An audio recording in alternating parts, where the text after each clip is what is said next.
Well, hello, everyone. Welcome to the 10th webinar of the Climate Toolkit. I'm Richard Piacentini, President and CEO for Phipps Conservatory and Botanical Gardens, and it's a pleasure to have you all with us today. Before we get started, I'd like to report that the Toolkit has just passed a major milestone with 102 institutions officially signed on and serving nearly 60 million annual visitors. I want to take a moment to celebrate this achievement and thank you all for connecting with this network. Each institution that joins in the collaboration truly adds value, longevity, and momentum to this initiative. If you haven't yet signed on to the Toolkit, now is a great time to do so. Our conversation this afternoon will explore the topic of how to establish a green team at your institution. During the next hour, our guests from Smithsonian Gardens, Cincinnati Art Museum, and the Florida Aquarium will present 3 case studies on forming green teams in the context of a botanic garden, an art museum, and an aquarium. We'll hear about the impact green teams can have in creating a culture of sustainability and aligning organizational practices and philosophies around climate action. We'll also learn how green teams can extend beyond our institutions to advocate for community change. As the presentation begins, you're welcome to use the Zoom chat function to enter questions, which we'll answer after the talks have concluded. And now I'd like to introduce Sarah Hadeen, Living Collections Manager and Green Team Co-Leader, and Jeff Schneider, Deputy Director of Smithsonian Gardens in Washington, D.C., to give a presentation. And I'd also like to introduce Andrew Lample, who our Climate Toolkit Manager at Phipps, who will facilitate the discussion today. Sarah and Alan, Jeff.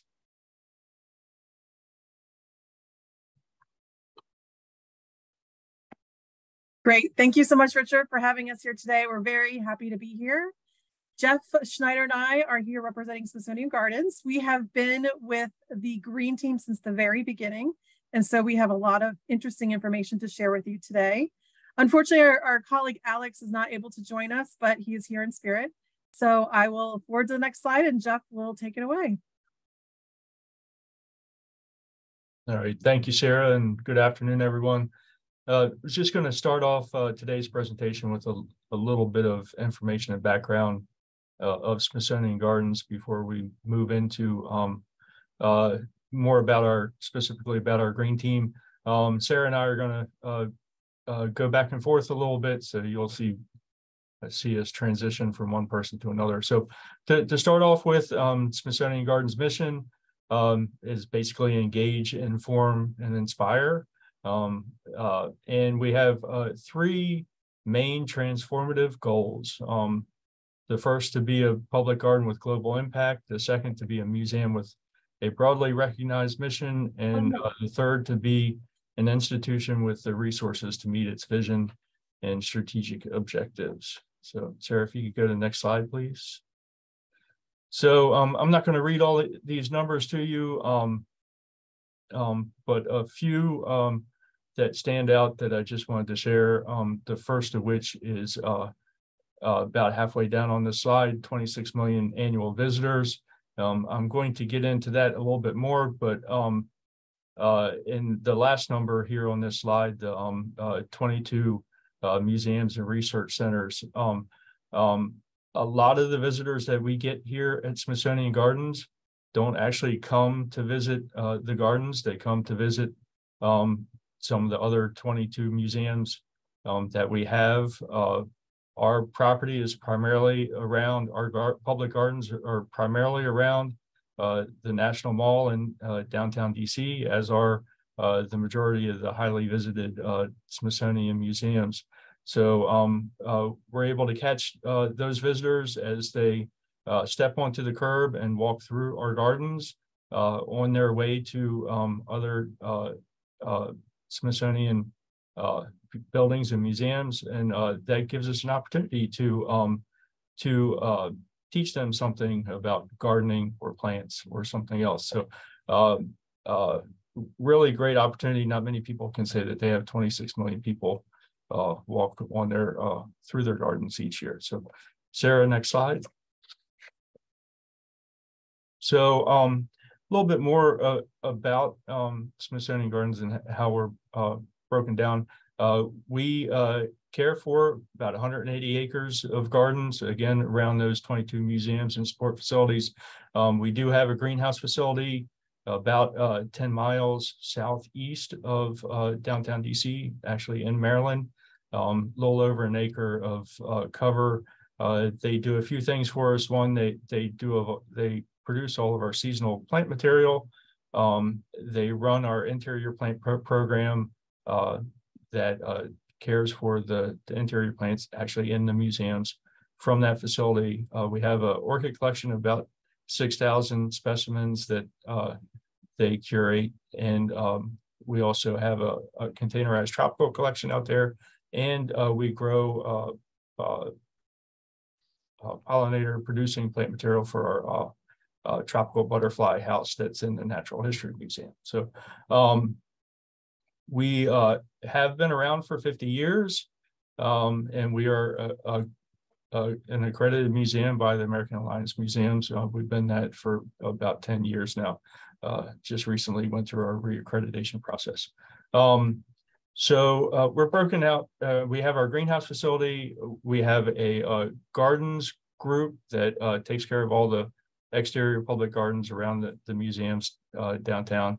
We also have a collections education and access group that does our internship and fellowship programs and our social media website and our collections management. All together, we have about 60 professional staff, mix of horticulturists, gardeners, and collections staff.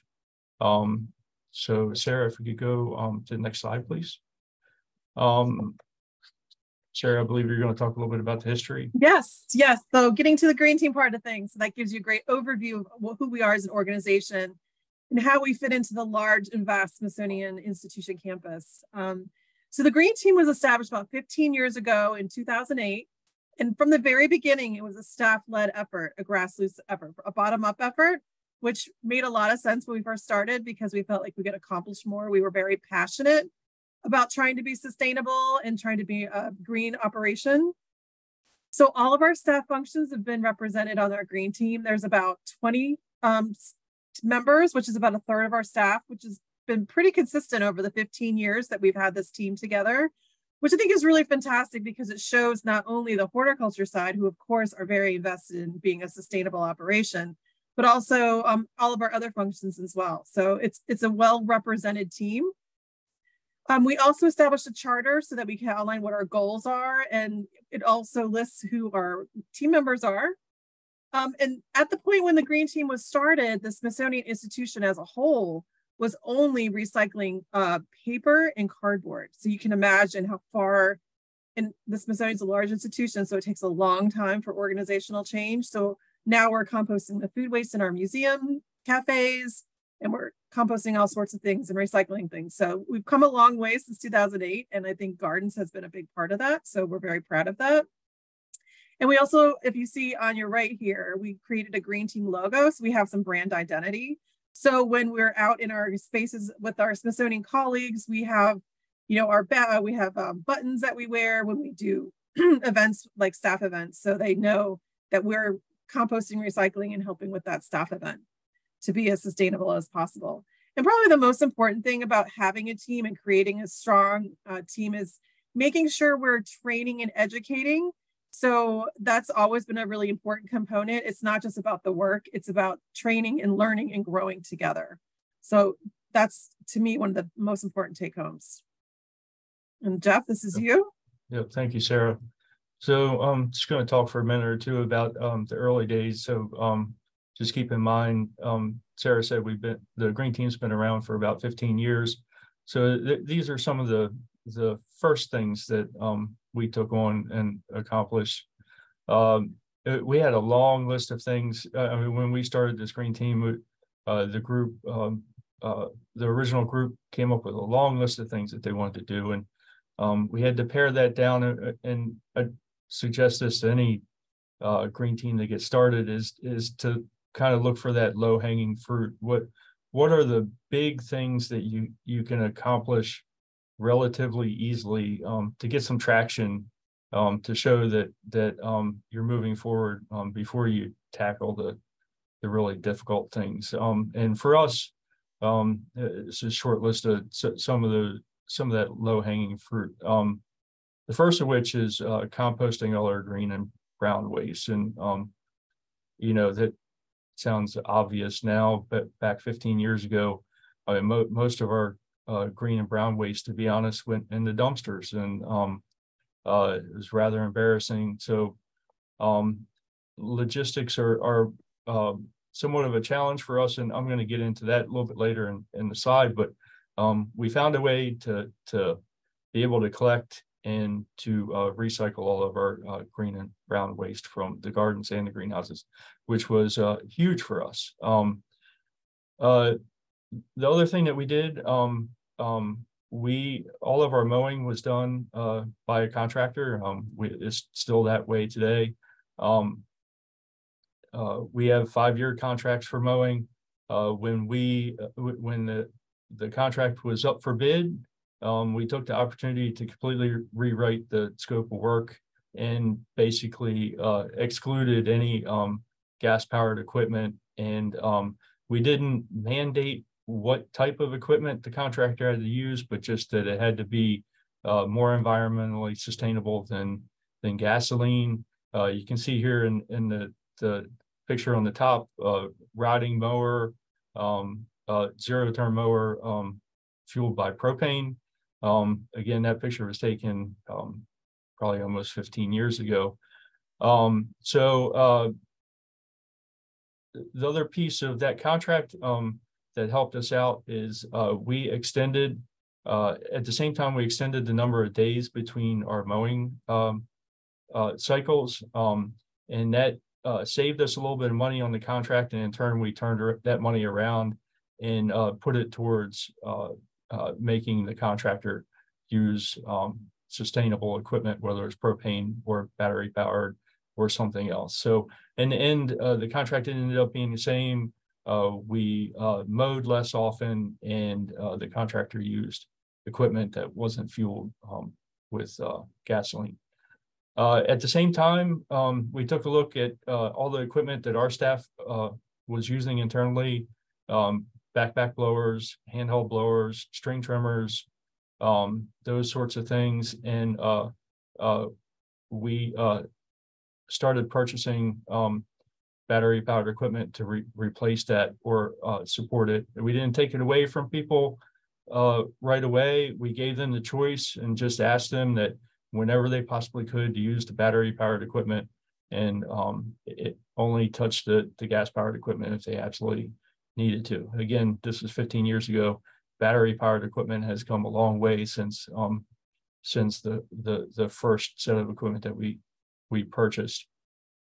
We focused on IPM practices. We took a position that we had elsewhere. We redirected that position as a integrated pest management specialist. It kind of changed names to plant healthcare specialist over the years. A person that worked closely with staff to get us off our dependency on pesticides, to coordinate beneficial insect releases, soil testing, all those sorts of things. And that really helped us move forward with pest control practices. And then lastly, a really big one for us is we decided to pick a platform to be able to hold ourselves accountable and to track our achievements. And at the time, we sailed on the Audubon Cooperative Sanctuary Program certification. I'm not here to do a sales pitch for them or anyone else. At the time, their platform worked well for us, and it allowed us to, per each garden, kind of list out those things that we were doing and those things that we weren't doing, and it allowed us to track as we were making progress in each individual garden, and to report out at the end of each year and hold ourselves accountable for what we were doing. So I strongly recommend that any green team that's getting started to look for some sort of platform that helps you track what you're doing and hold yourself accountable. So Sarah, next slide.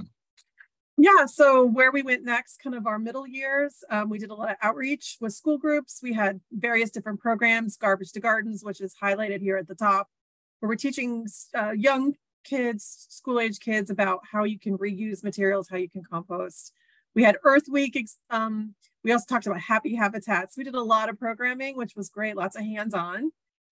Important, very important, because this is the folks we're talking to today. We joined the Climate Toolkit, which was another accountability tool for us.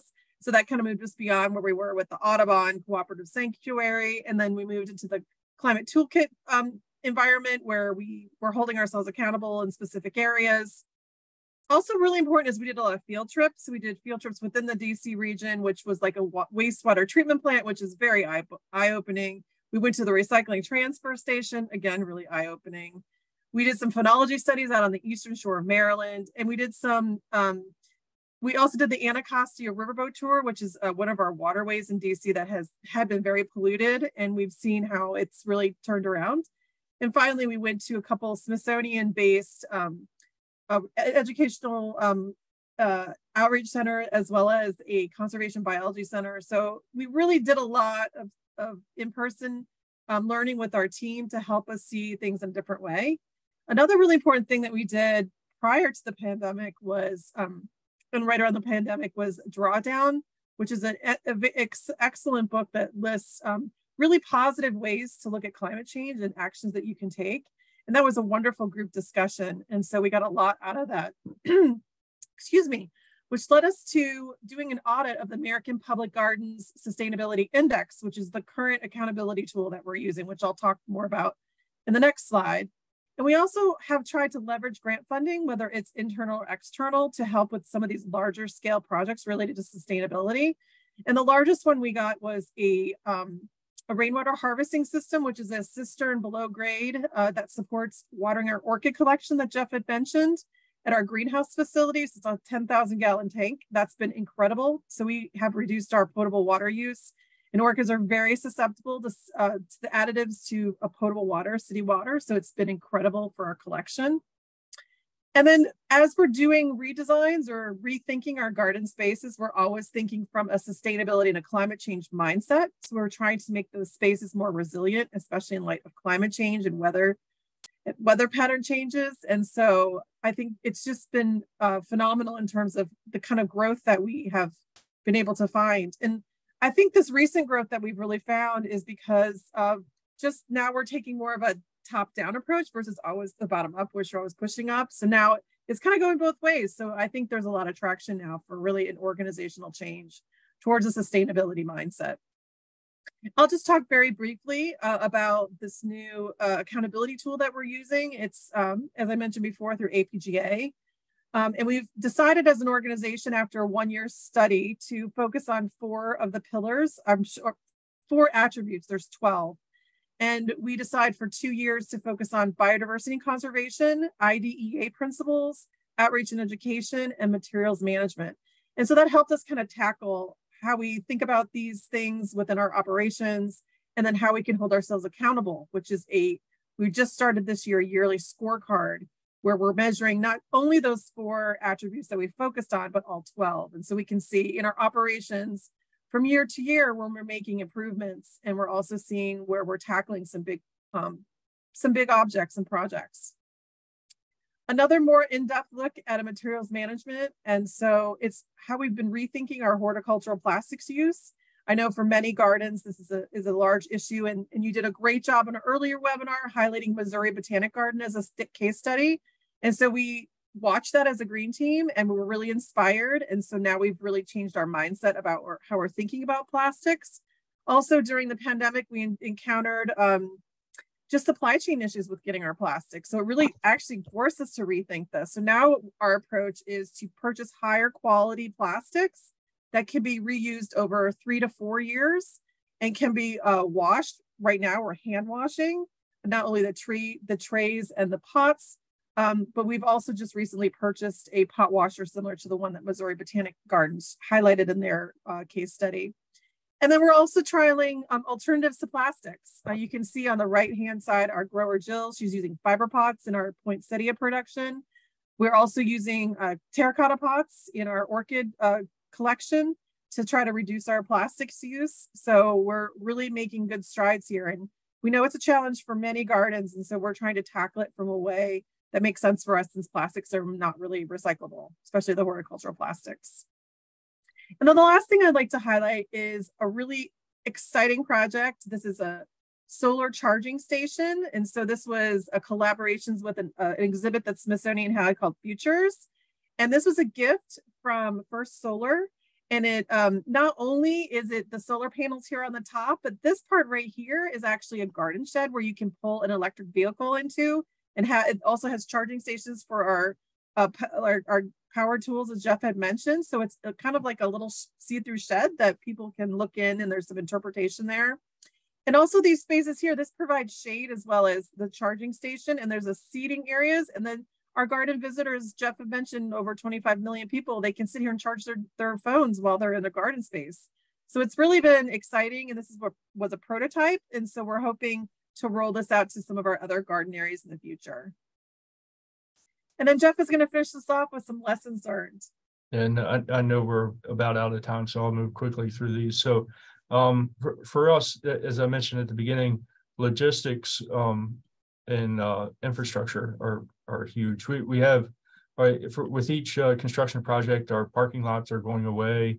So we're losing storage space and all of that. So we've for each initiative that we've taken on, we have to really think out of the box to make it work. And these pictures just show how we collect our green and brown waste by way of a dump trailer and actually haul it out to our location in Maryland where we collect it all. We have 22 museums within the Smithsonian network. We're just one. You would think that all 22 talk to each other, but they really don't.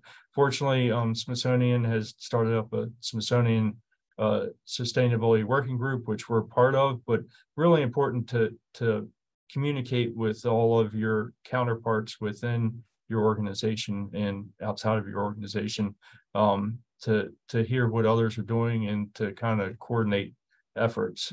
That's been somewhat fragmented for us, and certainly getting better.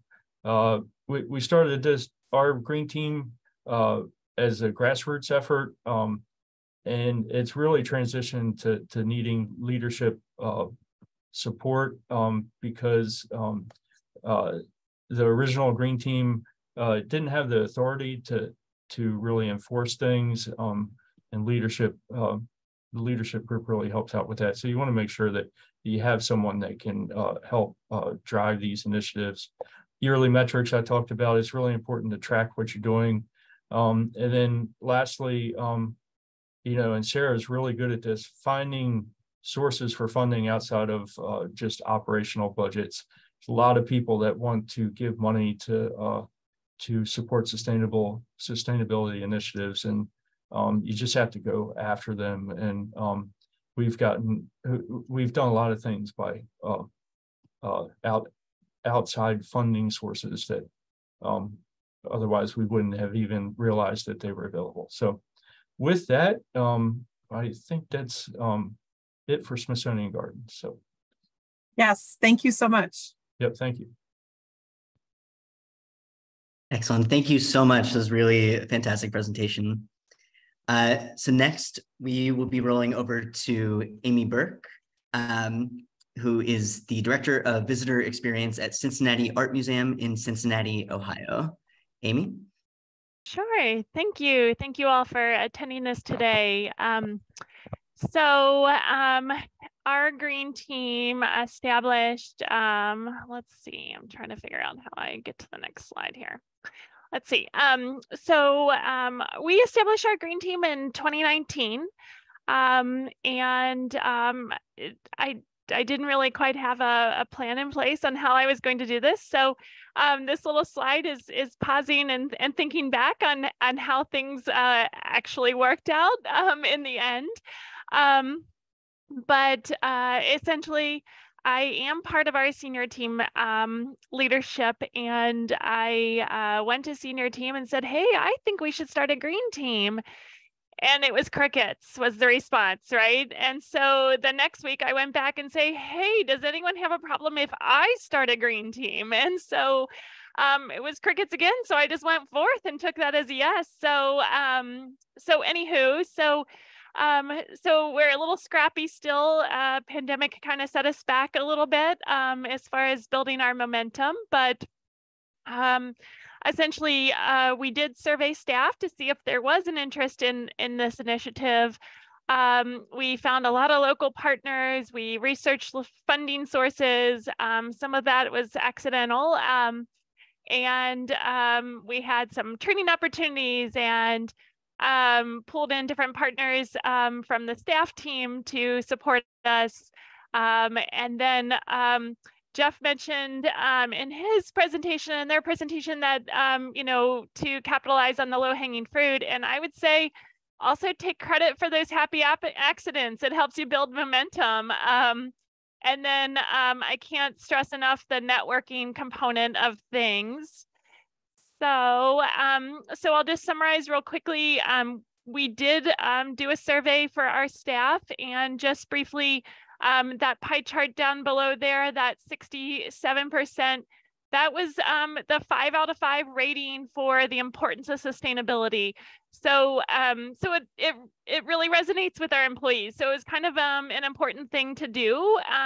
So that was, and it's proven to be even more important even nowadays as our staff are really working towards finding meaningful ways to live out their life and, in all aspects. So then in the early days, I was attending programs myself personally, just for fun, for a sustainability focus. And Civic Garden Center is located just a couple miles down the street from us, urban setting. And they would have programs, and I started to scratch my head thinking, well, gosh, some of this can relate to the business world and beyond. And so we just made partnerships with them, and then there at those programs, the county, Hamilton County resource was a part of it, and they started spinning off these green workplace. So we meet with other businesses in the area and talk about what they're doing on their green teams. And that was really fun. We got to go to other companies and see what they exactly are doing. We'd even meet there and see their little green hubs and talk to, some of their other staff members.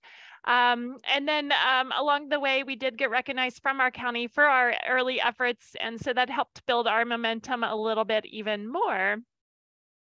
Through that county relationship, we had them come in and do recycling training with our facility staff, and determined that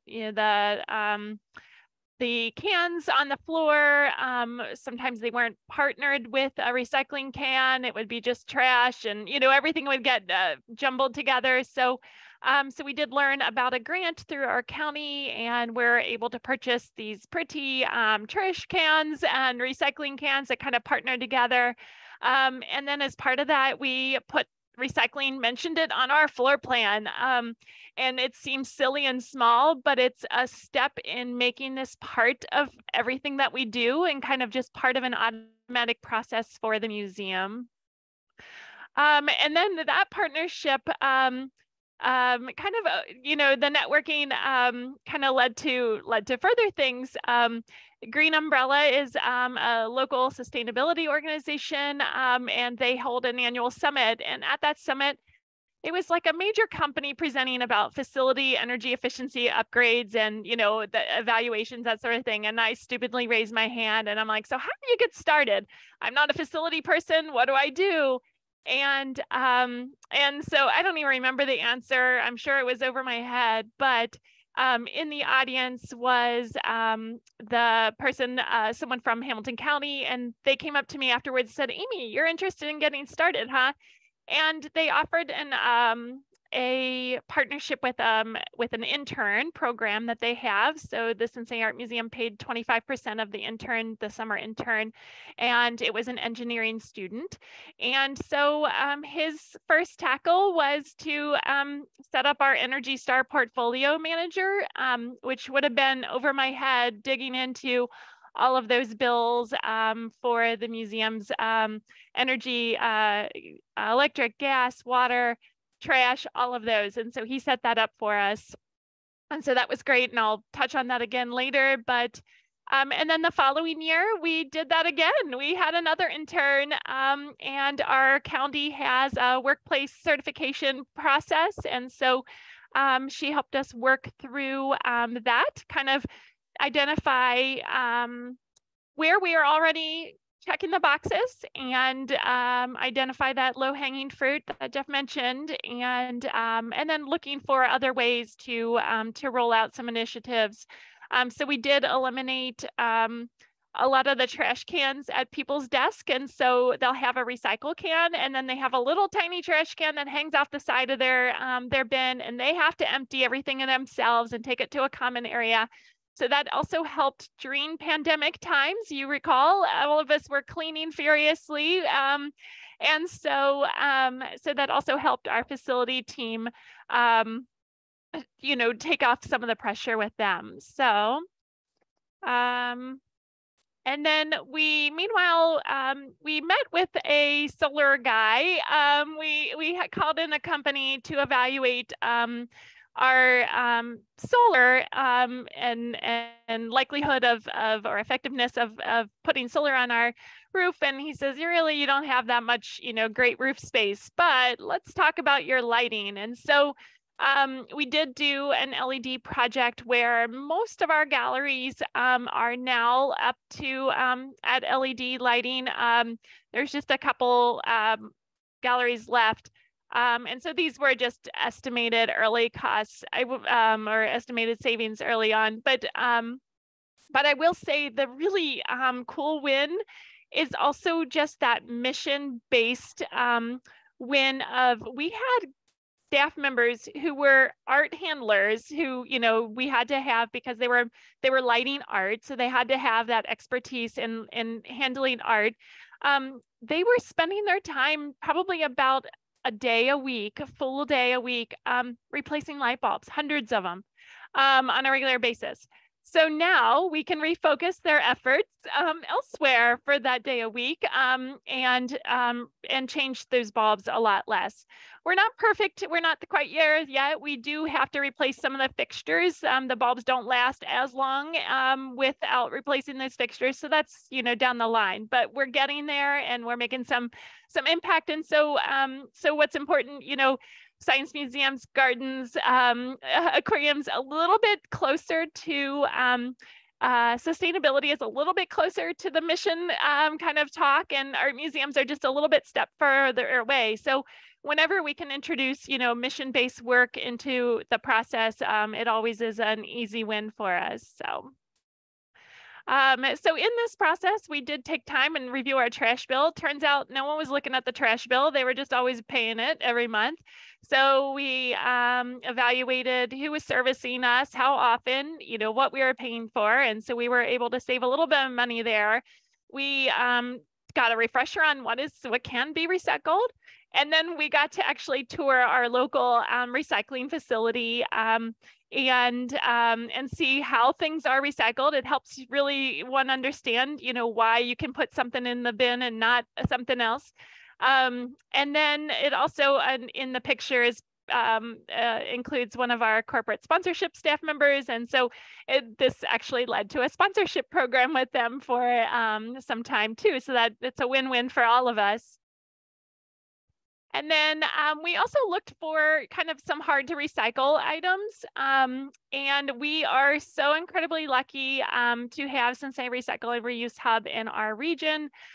Full disclosure, I do sit on their board as well. So I have a little bit of vested interest in both parties, but we set up a kind of a little staff hub, not very attractive looking, but it's in our basement. So, and it's for some of those hard to recycle items. So we have bags and we have PackTechs, which we use for, our bars for events and things, but staff can bring them in from their home if they happen to have some. We collect pill bottles and, silly little things like that that are really hard to recycle elsewhere. And then just our staff members who frequent the Cincinnati Recycle and Reuse Hub take them over there personally. And then some of our local partners, for example, do TerraCycle recycling, which I know some of you are familiar with. So some of these items are part of that as well. And then we just really further connected with our local partners. So again, since they are the Hamilton County resource team came and worked with our facility team on what can and can't be recycled. And our chief administrative officer was so excited about that training. He suggested we do it for an all staff. I was a little nervous about training all staff on how to recycle properly in our region. I thought that was kind of a little bit of a Debbie Downer, perhaps presentation, maybe not as exciting to some. And I have to say, we had to cut it off. It was so exciting to people.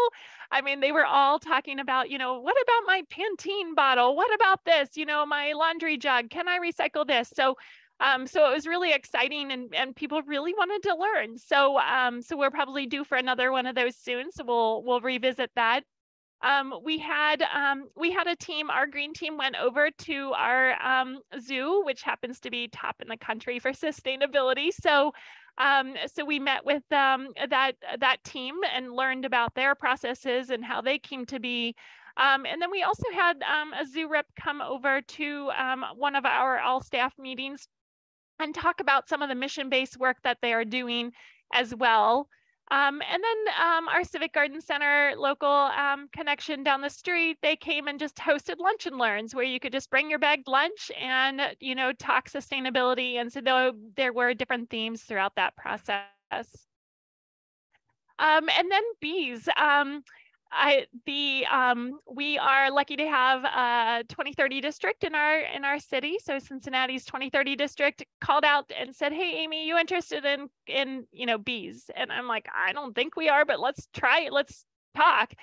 And turns out we were. It turns out some of our donors actually have beehives in their yards, and so kind of an interesting way to garner some excitement.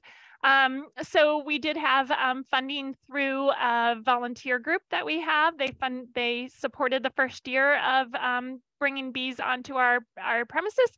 And it's just been a really fun way to get a little bit of fresh attention and to this issue and make some new connections. We did have a really popular Name a Bee campaign. So for $5, you could name one of our bees. And so that was really popular and a lot of fun for it. So, and the bee puns were amazing. And then I mentioned Cincinnati has a 2030 district. And so through that partnership, I was introduced to the Energy Star portfolio. I had not even been aware of that. So now, as I said, we do track all of our footprint, and then they host, a lot of professional opportunities. They promote grant funding. They do a building walkthrough program, that sort of thing. And then through them, we learned about a grant from the Frankenthaler Climate Initiative. And so we did get a $100,000 grant to upgrade some of our air handler units.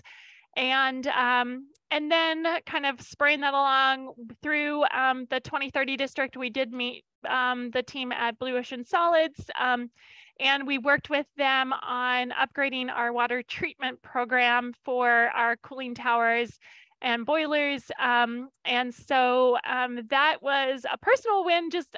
I was very invested in this. It took a long time to get launched, just because change is really hard, especially with the facility team that's done things a certain way for so many years. So, but we were able to eliminate huge drums of chemical anti-corrosion material, because now the additive comes in a small kind of like almost powdered detergent box.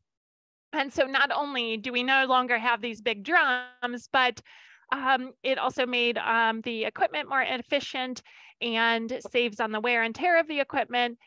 And it saves 10,000 gallons of water a day, but through that efficiency. So the water is able to circulate back through the system more than once. And so that allows us to save that. And through that effort, we were recognized through our Cincinnati 2030 district. Here's a total happy accident. We were in the process of redoing our front parking lot, and I started meeting with the city of Cincinnati. They had some leads on some grants that would allow us to install electric vehicle chargers. And meanwhile, a company came knocking on our doors and said, "Hey, do you want us to put some of these up?" And we said, "Sure." They're not, we do get reports for them. They're used about 20 times a month or so. And our highest attendance day is on, our usage day is on Sundays for those. But also of course, we expect those to grow, right? The usage to grow as that continues on, but it also just puts us out on the radar. Our marketing team was able to present on a panel about this partnership, et cetera. And then art climb. So another happy accident that this happened during 2020. That we expanded our grounds. So not many people were, coming inside at that point. So we had somewhere for them to go. But we have Cincinnati, if any of you know the geographic region, we are a lot of hills. And so we are perched on the side of a hill. And so we capitalize that. So in that top photo, you'll see some of the steps. They go up several stories beyond there, what is seen. And so we have all these new grounds to share with the community. So we did hire a horticulturist in 2020. He uses natives, of course, when we can. There is one area of our grounds that is a meadow, so it's not mowed regularly. And then we continue to decrease the amount of lawn that we have, and increase the plants there, especially to feed our bees with lots of blooming plants. And then also that hillside pictured was mostly honeysuckle. So we were able to eliminate that invasive species, on the ground there, and continue around the rest of the building as well. We do have a small garden for our cafe. It's not in a very pretty spot, so it's not something that we highlight very often, but it's utilizing this little nook that we have. And pictured there is our chef Yaj, who is picking tomatoes for a wedding that we are hosting that evening. So, and then we do have a small wellness garden on our property through a grant with the city of Cincinnati, and that is used in our programming. Part of this, I also wear, so I wear mostly, my day job is visitor services.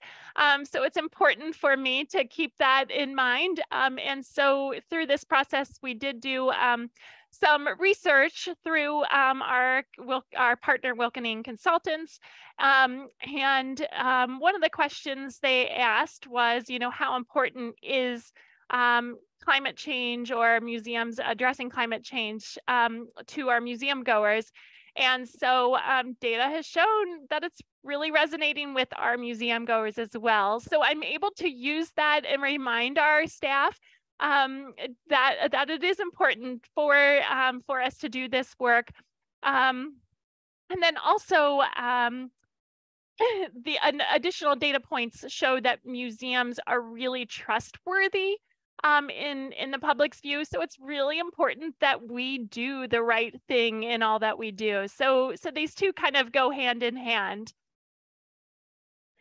And then through all of this work, we've been able to reach new audiences, create new connections, people who maybe weren't interested in art but had a connection to bees. We're like, oh, the art museum has bees, huh? And so kind of put us on their radar a little bit more. But then also it's establishing new routines and habits and kind of just establishing ourselves that this is the new norm for us as we go forward. So our member magazine has featured articles about our Green Team initiatives. We have a sustainability page on our website, which is new.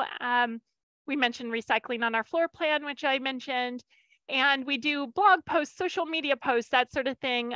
Some of our programming that weaves some of the sustainability issues into the curriculum.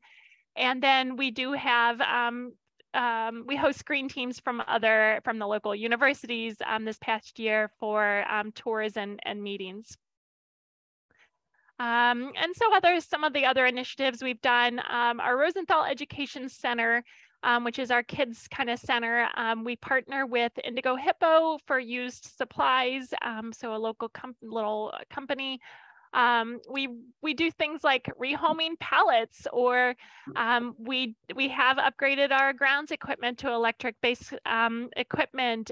We have biennial frame sales, and we just have giveaways for our staff, including paint that we no longer use in the galleries, or miscellaneous items. And then a couple future goals. We've got a long list, but here's just a few of them. We have been going through a process right now of cleaning out the museum a little bit in the nooks and crannies. So we'd like to teach each department how to responsibly dispose of or recycle or find new homes for the things in their department. Continue chipping away at the energy bill. You can see or energy usage. You can see on the little pie chart that energy is such a huge thing. And then we're going to the mobile member cards.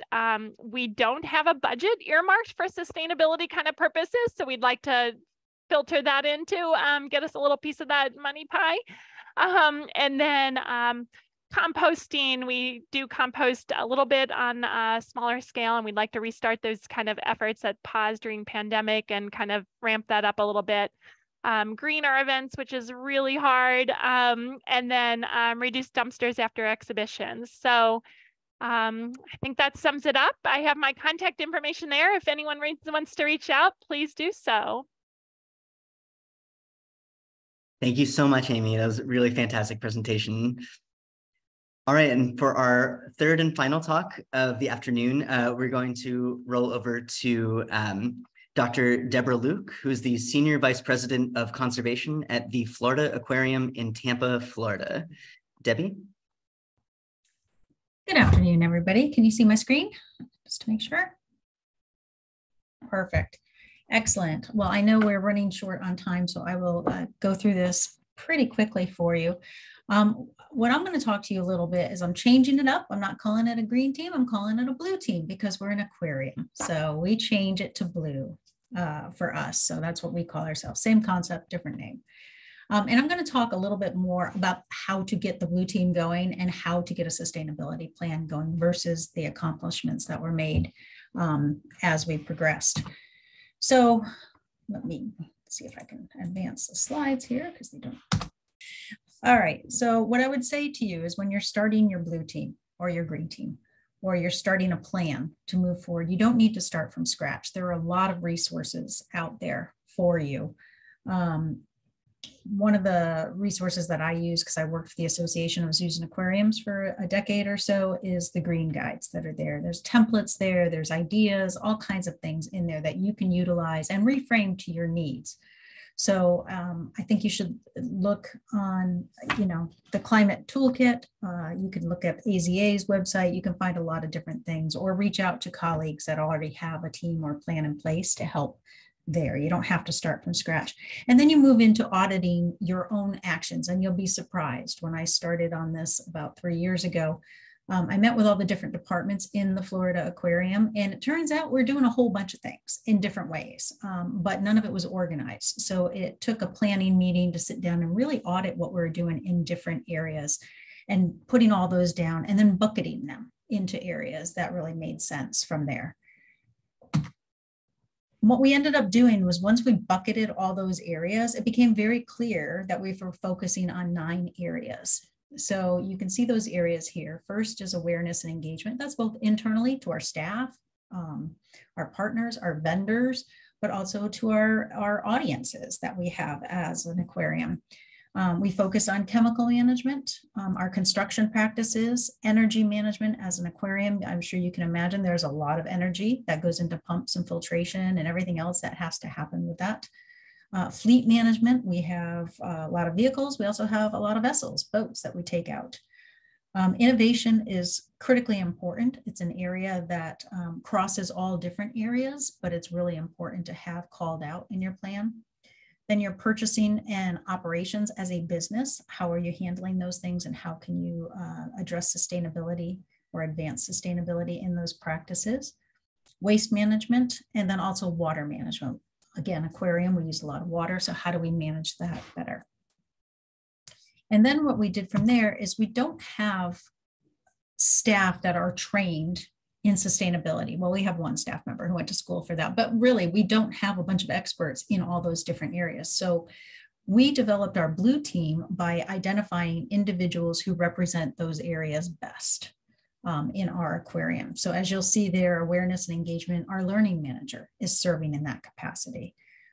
For energy management, our engineering lead is handling that area across all areas of the aquarium. Same thing for purchasing and operations. It's our administrative assistant. So it doesn't mean that you necessarily have to have somebody who's experienced in all these things. You can learn as you go, and you can address those low-hanging fruit that you've heard the other speakers talk about as you move forward. So these are the 9 buckets that we have been focusing on, and who is leading those. And these are the members of our blue team.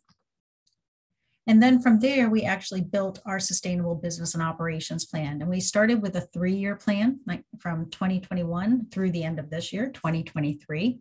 And we came up with our mission statement, which is to reduce our ecological footprint while making environmentally, socially, and economically conscious business and operations decisions. And then we had our vision statement, is to be a model of sustainability among zoos and aquariums and throughout our community. So that's our goals, our vision and our mission. Then we identified 3 really big goals, but they need to be achievable. And it took a lot of thinking about that to figure out how we could achieve that over time.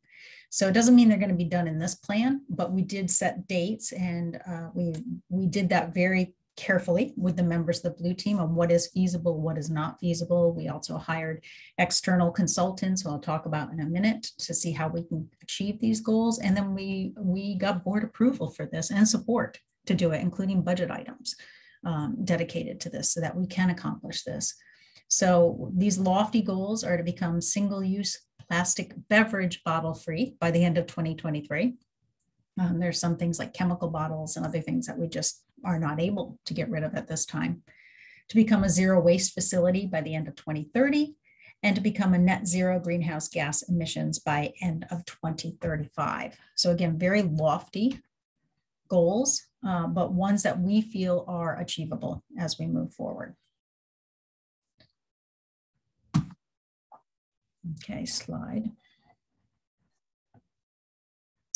So I'm going to give you an example of how we organize our plan. You don't have to do it this way. You need to do what works for you. But what we did was we took those lofty goals and we broke it down into some smaller goals. They're still pretty darn lofty, but they're smaller goals. And then underneath that, sub-objectives underneath there. So this kind of gives you the layout of what we have worked on. So our first one is to increase awareness, support, and impact of our sustainability mission, vision, and plan. So you can see by the sub goals under there, having a blue team and a dynamic sustainability plan that we can adaptively manage to move forward. advancing our mission and vision, and securing the support we need to implement what's on there. We want to reduce our energy consumption as well as water and fuel by a certain percentage, 15%, and there's different ways that we're working on that. We want, again, to become a zero waste facility, and we want to decrease the use of supplies made of non-sustainable or non-recycled material by 50%. So those are all very lofty goals in and of themselves. And then I'm just picking one right here, the goal number 2, to show you how we lay it out in our plan. There's a page or several pages for each one of those goals. And so you'll notice on the top is that goal that we just read, reduce consumption of energy, water, and fuel by 15%. Next to that on the right-hand side is our baseline data that we collected. And this is when we all sat down and figured out what we've already done or had been doing and accounted for that. And then we came up with the objectives for each one of those sub goals that were in there. And we plotted what year we thought we were going to be able to address those. So it was either 21, 22, or 23. And then we plotted our progress on that. And how full the water drop is indicates where we are on progress for this. And what I think is really, really important when you're making a sustainability plan is you have to have metrics. You have to be able to hold yourself accountable. You have to be able to report it out, and you have to let other people, other organizations know what you're doing. And it helps with your blue team to stay motivated every year when they see those check marks, when you have your meetings and they feel good. It makes a big difference. And before you know it, you're going to start to see results in oftentimes your billing. You reduce your electric usage, you're going to have reductions in bills there, and that can supplement the costs going back into reinvest into your sustainability goals. So I'm not going to go through all of those. I just wanted to show you kind of the layout that we have, and you can see we have this set for the sub objectives underneath these sub goals here for fuel usage. And so that's how we lay it out for each one of those. As I mentioned, I think it's really important to measure what you're doing, to track what you're doing, and then adapt as you need to. So we have hired a company called Veritas. A lot of the aquariums are using Veritas. They're very familiar with that. Some of the zoos are using them. We have done our baseline of scope 1 and scope 2 emissions measurements, and this is what this is from. This year, we are redoing that, and we're also adding in scope 3 emissions, and we're measuring that, working with Veritas to that. They also helped us plot our pathway to net zero. So that is how we knew we could accomplish our goals by the years that I mentioned earlier. And then we set our different milestones. You'll see in the blue here, these are our key goals: single-use plastic beverage bottle free by 2023, zero waste by 2030, and net zero by 2035. This kind of gives you a layout of the milestones and the accomplishments we've had since then. We are now in our quarter 3 here. We finished quarter 2. And so you can see how we started in 2021. We started our blue team, we activated it, we built our plan. We had budget allotments scheduled to help us institute some of our things. And then we identified our metrics, and we identified those low-hanging fruits that we could implement pretty quickly and reasonably. And then we moved into conducting our greenhouse gas inventory, scope 1 and scope 2. We plotted with Veritas our pathway to net zero. We did receive board approval of the key goals and buy-in and support for that, which was really important for us. And then we started implementing our short-term objectives that had the best ROI. That was the low-hanging fruit we talked about. We also work with a variety of vendors, partners internally, like our food service and our gift shop and others. And we actually changed our food service company because they would not switch to more sustainable practices. So we actually ended our contract early and switched over to a vendor that would. And then because we're a member of the Association of Zoos and Aquariums, we have to complete a green practices survey that hadn't been done for us before. So that was an accomplishment. And then we started moving into, in 2022, implementing some of our medium-term ROI objectives and some of our long-term objectives. And now we're entering quarter 3, and you can see what I just talked about. We've already started our scope 3 inventory. We are measuring or submitting all our data to compare our annual data for scope 1 and 2. And we are ending this first 3-year plan, the end of this year, which is crazy to us because it flew by, but we've made so many accomplishments. And so we are now in the process of analyzing what was accomplished, what wasn't, what were the trends, what were the outcomes, and developing our next 3-year plan moving forward. So we're really proud of where we are with all of this. And so I think the next step is you really need to socialize this, right? We've been working internally on this for a lot. We're proud of it, but we need to celebrate internally, and we have to continue that. We also need to grow our partnerships. Working with the Climate Toolkit has been great. We found out that the Tampa Bay Lightning right down the road are now coming to us looking at sustainability practices. They haven't started anything and they want to start things. So we're partnering on free giveaways and different things to motivate their staff and their team, and they're starting a green team. We need to now engage our audiences. We have a huge audience. How do we promote not only what we're doing, but empower them to be able to do the things that they can do too? So that's where we are there. And I'm going to stop there. And I know I went fast, but I was trying to save in the essence of time. So I have my email address there. If anybody wants to contact me, I'm happy to share anything with anyone. Thank you so much, Debbie. That was really fantastic. Because we are running a little short on time today, we'll probably need to forego our Q&A session. However, I am available to reach out via email if you have any questions to relay to our presenters. So you can feel free to contact me at alample@phippsconservatory.org, which I'll drop into the chat right now. You can also quickly drop any questions that you have into the chat, and I will relay those to our four speakers. And with that, I want to thank everybody for attending today, and thank Sarah, Jeff, Amy, and Debbie for joining us and sharing your knowledge and your stories. It's absolutely inspiring, and I'm looking forward to delving in to more and potentially starting our green team here at Phipps as well. A recording of this webinar will be made available for participants to share with others. We'll be sending that out to you in the coming week. In the meantime, we hope everyone has a wonderful summer, and we look forward to connecting with you again soon. Thank you, and have a wonderful rest of your day.